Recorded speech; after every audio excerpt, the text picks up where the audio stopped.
this at some later point of time. Um, what I'm going to share today is something that I felt is the need of the hour and something that a lot of people actually don't have solutions for. We always come, I come live, I speak about blood work, I come and talk of supplements, I come and talk of root cause analysis and working and all of that.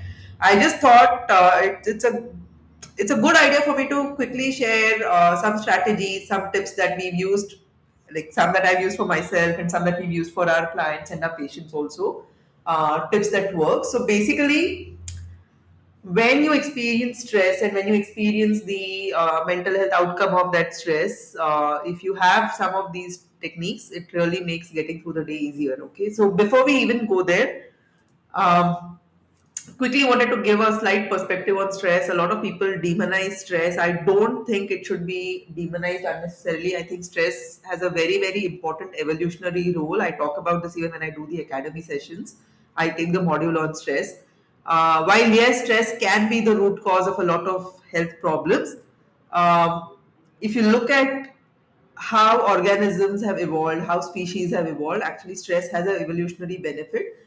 When you experience any kind of stressor, whether it's a physical stressor or whether it's a mental emotional stressor, that stress is what kind of gives you that optimal challenge through which you are going to learn and adapt and then become a higher, better, stronger version of yourself.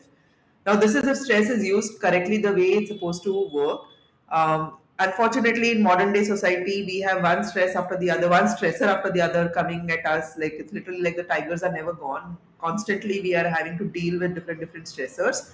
And what happens in a state like that, right? Like we then become hyper vigilant. We are always thinking of the next threat that's coming at us, and then that is what really causes a lot of mental health crashes. So I'm going to talk of the kind of work we've done, what I have experienced personally. Okay, so let's just start with A for anxiety. A lot of people come to us with anxiety issues. I am personally someone who suffered with anxiety. I was a chronic nail biter. I would chew on my nails all the time because of the anxiety. Essentially, what is anxiety? Anxiety is basically fear of the future. You're never anxious about the past, right? You're always anxious about what's going to happen in the future. And it's a pattern. It's a pattern most of us develop very early because you're constantly trying to look for threats in the future. You're constantly trying to look for ways in which your survival might be threatened, your survival might not be guaranteed, where you might be at risk in the future. That's why we kind of have this pattern of anxiety. And at some level, a little bit of anxiety actually can become something that can save your life also, right? So I follow this Doc Amin on Insta, and he speaks of this how anxiety can actually even save lives. So it's not necessarily a bad thing. It's just that when it starts getting in the way of everyday life, when anxiety starts getting in the way of your everyday quality of life, that's when it becomes an issue. So what do you do, right? How do you deal with the fear of your future? Uh, Now, a lot of people who have anxious patterns end up with panic attacks. And what happens in a panic attack is there's actually a bodily physiological reaction that happens. So you think about the future, you start getting afraid of what's going to happen. That kind of translates to a threat based perception that happens in the body. And when that happens, your body starts kind of responding to that thought. And then I know a lot of people who end up hyperventilating, who end up with palpitations, who end up with just like cold hands and feet, or they end up with like just shaking and chills, and like they just start losing control of their physiology. So what do you do then, right? This is like the easiest low cost solution. You harness the power of your breath. I have seen it work incredibly well.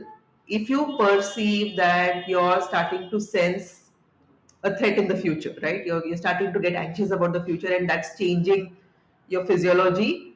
You're experiencing palpitations, or you're starting to shake. All that I want you to do. So this is tip number one for anxiety. What you can do is just go lie down.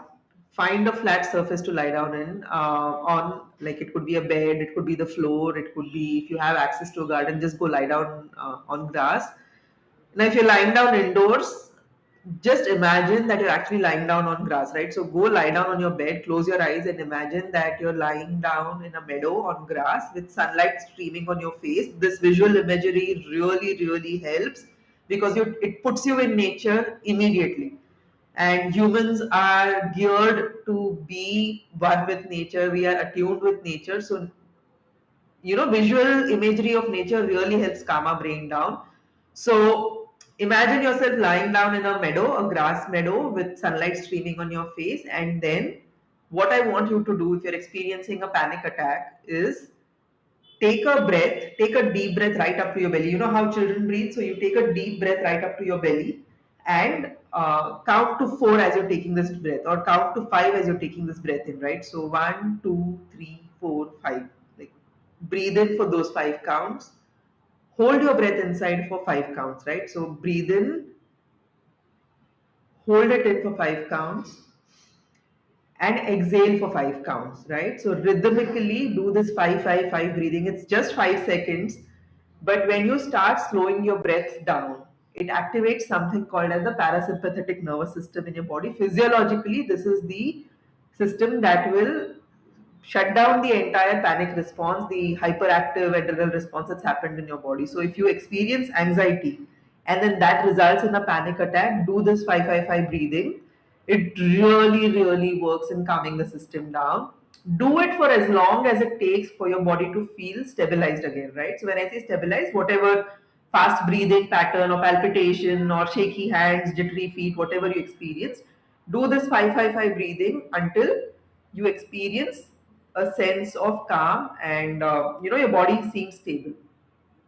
After this, now this is something that a lot of people talk about breath work, a lot of people talk about meditation. What a lot of people don't understand is human beings have an inbuilt mechanism for dealing with stress. That mechanism is called connecting with another human being. It really exists.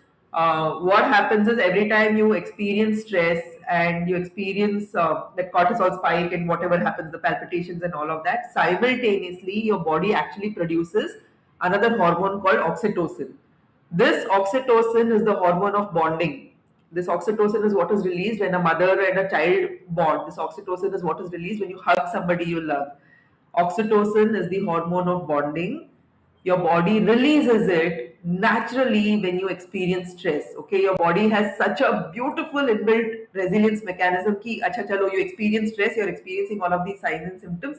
Here is some oxytocin which will allow you to connect with another human being so that your stress can be dealt with. I am telling you, I have seen this again and again. There is no greater cure for the human mind condition than building connections with other human beings. So, after your panic attack is like you've mitigated the panic attack, right? After you've done the 5 5 5 breathing that I spoke of earlier, the next thing I want you all to do is contact somebody who is a person, right? So your friend, your loved one, somebody. If you don't have anybody like that on your phone book, if you don't have someone like that to connect with, please DM me and ping me, connect with me. You will see that the minute you form a connection with another human being is when there's a surge of oxytocin that your body releases. It immediately strengthens. So oxytocin has the ability to strengthen your heart also. Okay, it's an inbuilt mechanism to make you stronger. So learn to connect with another human being. It's a inbuilt mechanism we have. Your body will release that hormone, and you will see that you're able to get out of these anxiety attacks much better, right? So speaking with someone else, sharing what you experienced, all of that helps. So that's what you do in case of a anxiety-induced panic attack. What do you do if you experience depression? This is something that I am a veteran at. I went through clinical depression at one point of time to a point that it actually became suicide ideation. And I really know what depression feels like, right? Those of you who are listening to this, who experience depression, it's literally like the entire world goes black. The world just goes black. You can't see color, you can't hear sound, you can't feel anything, you can't perceive anything. Everything is just dark, and you feel extremely lost in this dark place where you don't know how to come out of it. So depression is that. Okay, so anybody telling you that depression is just like, oh, it's a mood, get over it and just feel happy and all of that, don't know what they're talking about. When you are clinically truly depressed, you are just in a place where nothing has color, nothing has sensation, there is no taste, there's nothing, there's just no feeling. You're just in this overwhelming place of dark. And so, Biranjan, really, really good to hear that you have come out of anxiety, panic attacks, and depression. I'm so proud of you. We need more of you, people who learn how to do this. But yes, Pratik, it's literally like tunnel vision, right? You can't see anything. You just can't see anything. Now, what do you do in a spot like that, right? For me personally, what I have seen is a you kind of become aware that you're slipping into the darkness again. And honestly speaking, what I have seen with every depressive episode, my own and even with the people we work with, is it usually clears up a lot of stuff, and it propels you to the next phase of life if you have the right kind of support. So when you're in this place where everything feels dark, find a way to, again, you might think that I'm nuts for saying connection again, but connection with another human being is the only way to really work around mental health issues. It is like low cost. You don't have to spend any money for it. You don't have to take any supplement.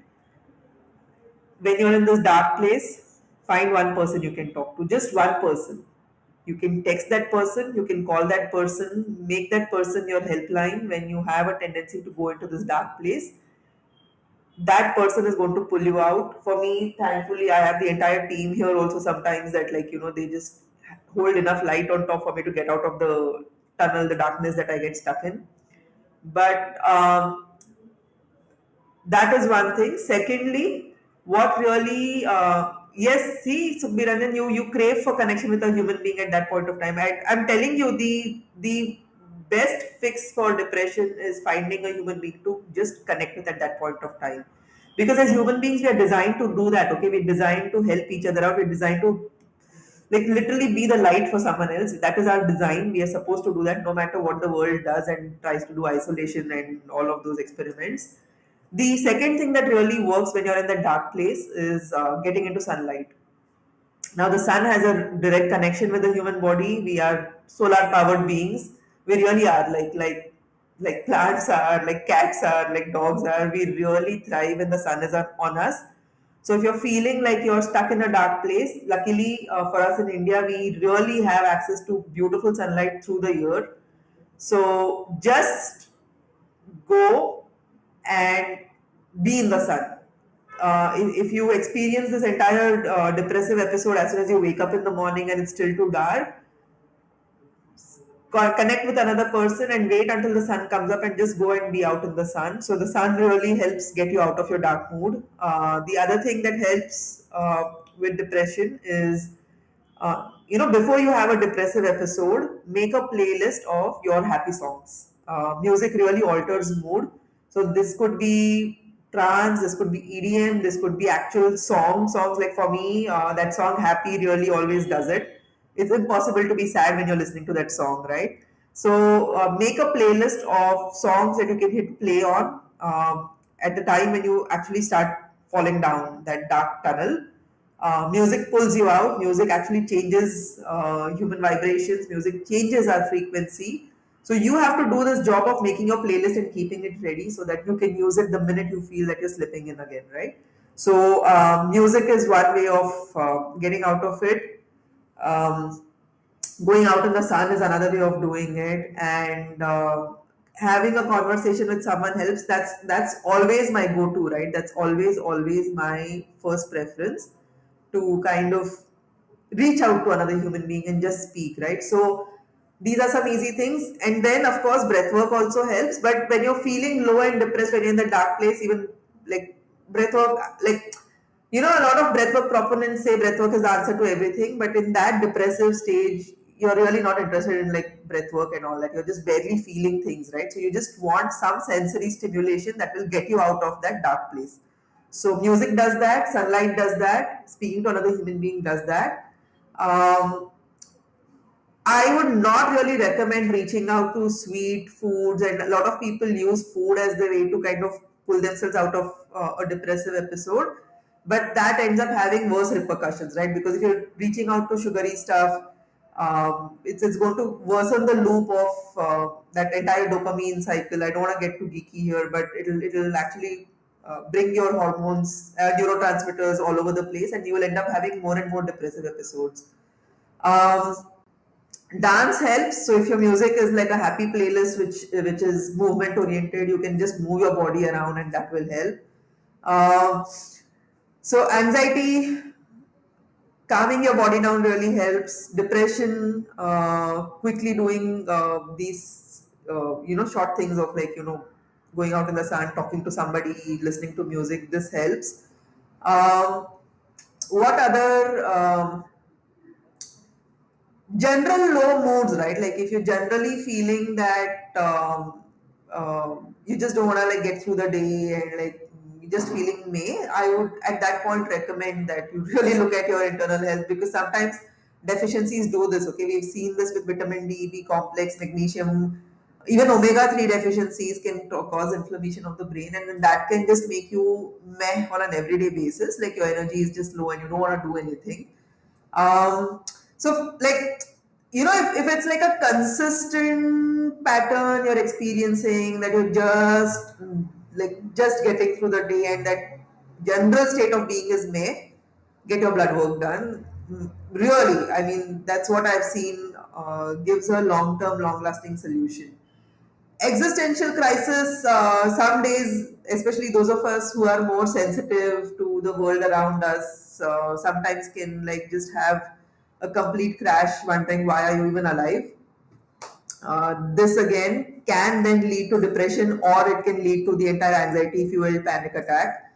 So if you have an existential crisis kind of a emotion, right, like where you're just wondering why am I alive, what is my purpose, what am I doing here, again, for that the work to be done is before you actually have that episode. What I did for myself, what we do with a lot of the people we work with, is we ask them to create a vision for their life, right? Like, okay, you were born, you were created with a purpose, and let's just figure out what your purpose is, right? So start defining that vision for who you want to be, who you are. When you start defining a vision for your life and you put it in some place that you can see it easily, when you have this existential crisis, right? Like, why am I even alive? You look at your vision, you look at what you want to do with the rest of your life, and that kind of brings you back on track. That's what has worked for me always, always, always. My vision is what keeps me going. Otherwise, there are days where I feel like, what am I even doing in this world? So, keeping a vision statement ready for yourself helps mitigate existential crisis that we experience. Uh, what other issues would anxiety, panic attacks, depression? See, there are other things at the root of why you would feel low. I have spoken about this in the past also. This entire feeling of I'm not good enough, or this feeling of I've been abandoned. A lot of us have childhood patterns where, we didn't receive the care that we were supposed to receive from our primary caregivers. Our parents had their own trauma that they were dealing with. And, instead of our parents teaching us that we were created by source to kind of fulfill a particular purpose in our lives, they kind of start living vicariously through us, and then their trauma gets passed on to us, and we don't even receive the kind of care and support we're supposed to receive as little children. So some people grow up with this entire belief system and pattern, uh, uh, that you're abandoned, like no one cares for you, and you were just born and no one is going to take care of you, so you have to fend for yourself for the rest of your life. So that makes it hard for people to be vulnerable. A lot of people end up with this pattern that I'm not good enough, right? Like, I'm just not enough, and because I'm not enough, that's why I don't receive love. So you end up people pleasing, you end up bending over backwards and just going out of your way, compromising on your own values, compromising on your self love, so that someone can just give you that iota of love that you're looking for. That can trigger again that entire state of feeling. like why am I even alive, what am I even doing, so that can trigger a depressive phase. And yeah, Pratik, you're absolutely right, societal projections can also do this. So this culture and like societal expectations from us, this can kind of like, you could be chasing dreams that are not your own, you could be living a life that's not your own, and you're just doing it because that society approved, and at the end it's soul numbing, it's soul crushing, right? So you will end up feeling low. The thing is, if you really are feeling that, then see, that's something that needs a more clinical chronic assessment, and you know something as short as like a sunlight exposure is not going to fix that, right? It's a more chronic issue. You have to go back, look at your programs, you have to look at your mental conditioning, you have to look at the belief systems that you've been kind of programmed with as a child, and then you work on that. So that's a long term thing. Today I just wanted to come and talk of low cost, like easy ways to kind of getting through those days where your mental health is not at the best place, right? So sunlight exposure really works. Going for a walk in nature is something that's completely underestimated. I have seen how this also helps. Like, you just get out of bed. It's hard, I know, especially on days where you feel like you don't want to do anything. But on those days is where you take that extra effort. You get out of bed and you just go for a walk outside, just listen to bird song, just see some of the trees, like just breathe some of the air that's outside of your house, and even that can alter your mood, that can change a lot of things. So movement, going outdoors, sunlight exposure, listening to music, breath work, active visualization, and more than anything else, just connecting with another human being and talking to them, um, really helps big time. I just wanted to come and share any questions you have, any discussion that you want to have. I'd be more than happy to discuss that. And yes, Sukhbir Ranjan, you're right. Having a conversation with someone helps. Awareness also helps, and that's what you're saying, right? Like, you crave for connection with another human being when you went through depression. Uh, no test, no corona, no need for mask. Yes, I agree. R K Singh जी, हाँ मुझे पता है, याद है मुझे आपसे बात की हुई, बट हम बात करेंगे अलग से, ये कॉल आई मीन ये लाइव होने के बाद. um, Anyone else have any questions, anything else, any other particular mental health conditions that you are struggling with, that you are having a hard time dealing with? I can discuss that quickly now. We've been doing this work. We run this Mindset Matter program also, where we're working one on one with people now and helping them uncover all these childhood programs and patterns and conditions that really brings about a long term, long lasting change.